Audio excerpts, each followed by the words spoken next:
南投縣的一隻種袂少糯米奶子，也毋過今年無夠寒，所以開花狀況是真歹。農民就真煩惱講產量恐驚會減少7成。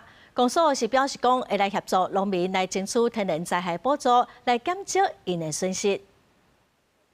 啊，你看外口這片遮吼，規片都攏無花啊啦。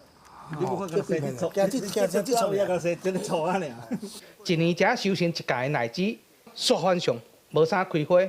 恐驚會影響到今年的收成，農民真着急，嘛趕緊請鎮長和議員來關心。我一般普通是攏愛望外斤左右啦。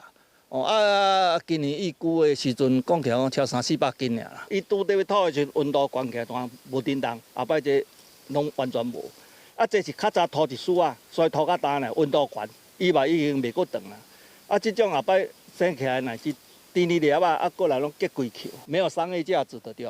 根據南投縣農業處的資料指出，南投是全台灣第3大的奶子產區，其中直接以生產糯米奶子這個品種為主，一市場經濟價值較懸。農民講，這個品種需要連續14到21天，氣溫愛15度以下，才會當順利催花。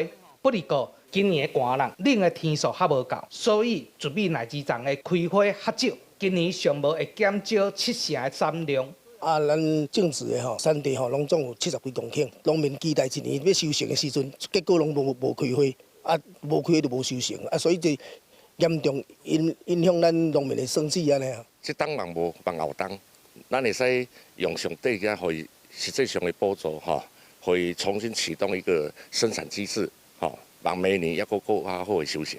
鎮長指出，奶子一冬才收成一屆，規冬的生活恐驚會烏有去。希望政府會當重視咱的災情，協助農民會當渡過難關。南投縣黃議員嘛表示，會向縣政府爭取天然災害補助，加速補助的流程，讓咱農民減少損失。記者楊秀南投報道。